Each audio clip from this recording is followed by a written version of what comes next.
hi, welcome to Unit 2, Learning Objective 1. This is the notes video. So of this video series, you should be watching this one first. We're going to kind of just go over some main ideas, take some notes. If you are following along on your video lab worksheet, you should be copying down all of the notes in this video. If you need to pause in order to do that, that's okay. Pause it, rewind it, do what you need to do. We're going to put some extra emphasis on the stuff in red. So maybe that's the stuff you highlight, you circle it, you put a star by it. This is going to be the most important stuff. So right now we're in Unit 2, Learning Objective 1, all about imaginary and complex numbers. And this is the video for the notes in this section.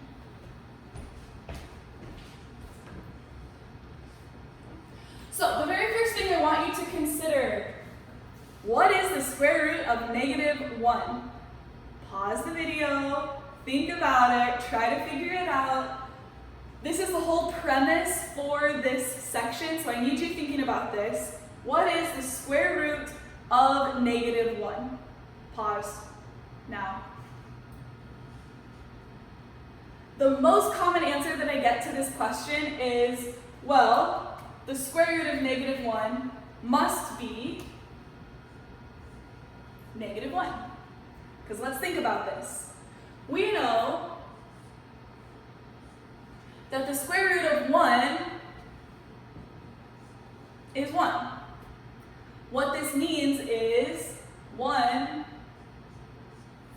times itself gives us 1. So when people tell me, well, the square root of -1 is -1, what they're saying is -1 times itself should be -1. However, we know that this is not the case. So what it really boils down to, the square root of -1 is not -1. In the number line that you know right now, real numbers, 1, 2, 3, 4, 5, -1, -2, -3, 500, -67.34. In that number line, we cannot answer this question. Because when you ask for the square root of something, you're asking what number times itself equals the number underneath the radical sign. What number times itself gives us -1? -1 doesn't work. We also know that +1 doesn't work.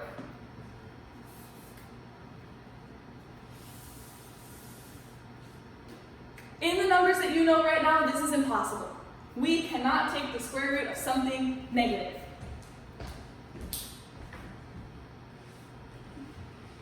There is no real number that multiplies by itself to give us a negative, because what we know, when you multiply to get something negative, you have to have one positive and one negative.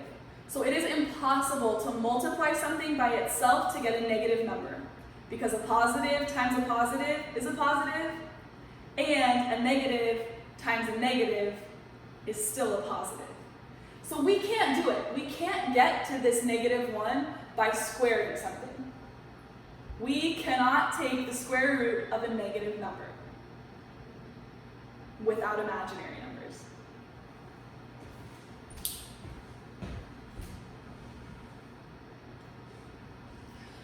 So the way I usually explain this to people, I know this seems weird and confusing. How could a number be imaginary? Does that mean it's fake? We get all kinds of weird questions. Way back in the day, negative numbers did not exist. Mathematicians sat down and they were doing all their amazing, incredible thinking, and they said, you know what? It's possible to have less than 0. We need a way to represent this. So we use this little negative sign to indicate that, hey, you have less than 0, right? I'm in debt. I owe money on my student loans. That's less than 0, right? When I was living in South Dakota, it would get so cold that the temperature would drop below 0. When you go diving, right, you're below sea level. We can have negative numbers. We know that. But when the mathematicians first introduced this concept and this idea, people were like, their minds were blown, right? How could you possibly have less than 0? 0 is nothing. How can you have less than nothing? So we're comfortable with this idea, but people way back in the day, when they first heard about negative numbers, it was like earth-shattering. How could you have less than 0? It's crazy. That's probably kind of how you're feeling a little bit right now too, when I tell you there's such a thing as an imaginary number. It's a little bit confusing at first, however, we just use those imaginary numbers to represent the idea that we can take the square root of something negative. It does exist, it is possible.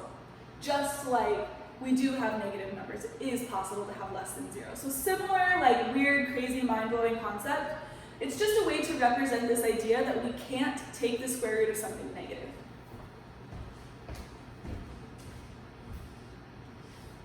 So here's what you need to know. Important, important, important. What is I? It's not fake. Imaginary does not mean fake. Okay? I has an actual value. Okay? I equals the square root of negative 1. So if I were to ever ask you what does I equal, automatically the square root of negative 1. And if I were to ask you the other way around, what is the square root of negative 1, automatically every single time it equals I.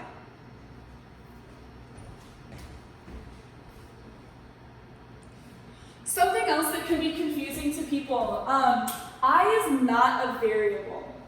When we work with I, it does follow the same rules as a variable. However, it is not actually a variable.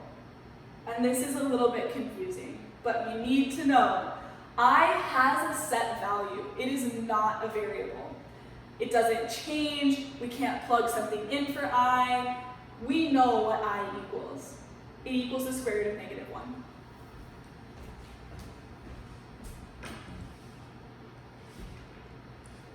So like I said in the last slide, I is not a variable. However, it does follow the same rules as a variable.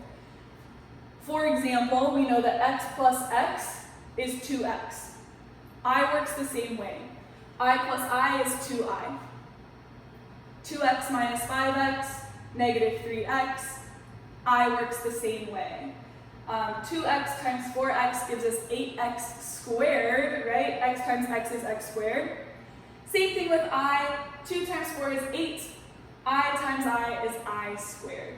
So we're following the same rules, which is why I think people sometimes get mixed up and think that I is a variable.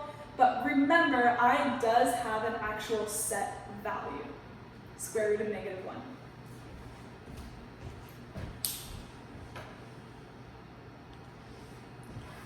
You're also going to hear this term complex number. This is important as well.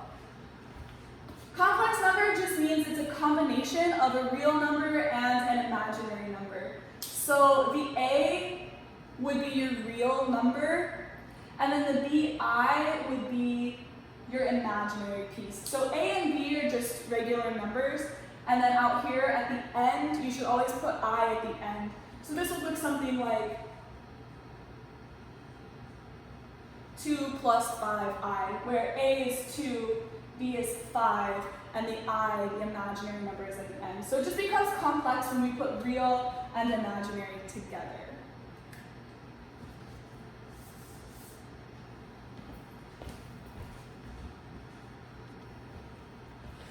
Something else you need to pay attention to. You will see this start to come up a little bit where you're having the square root of a negative number. We're just going to take what we know and put it together. So we know that the square root of negative 1 is I. I just told you that, right? You also know that the square root of 9 is 3. So we're just going to take those two pieces of information and put them together. The square root of 9 is 3. The square root of the negative is I. So the square root of negative 9 is just 3i. The important thing to remember from this, anytime you take the square root of something that's negative, you'll always get I in the answer. So anytime you're taking the square root of a negative number, you have to include I in your answer. So just take the two parts and put it together, the square root of the number, and then the square root of the negative, which will always be I.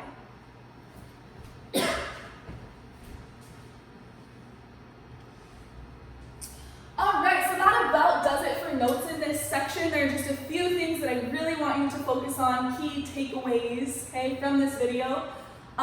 Please know that this is not an all-encompassing, comprehensive instruction about I. There's so much more to know about imaginary and complex numbers, but for now, this is what I'm looking for you to understand.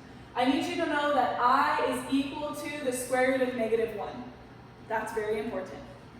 I also need you to know that I follows the same rules as a variable. This is an F. I follows the same rules as your variable. However, I is not a variable because it equals something. And then just keep in mind, anytime you take the square root of a negative number, you have to include I in the answer, right? The square root of -4 is 2I. And then just keep in mind, when you hear complex number, it just means you have a regular real number, plus or minus an imaginary number that becomes complex when we put them together. So this is what I'm looking for right now. This is it on the notes for this section.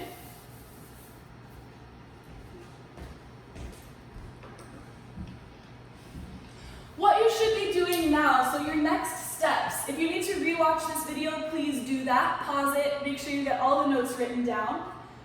When you are ready, there are 3 example videos, a level 1, a level 2, and a level 3. So once you get the notes down and you're feeling ready for the examples, go ahead and jump into the level 1 video first.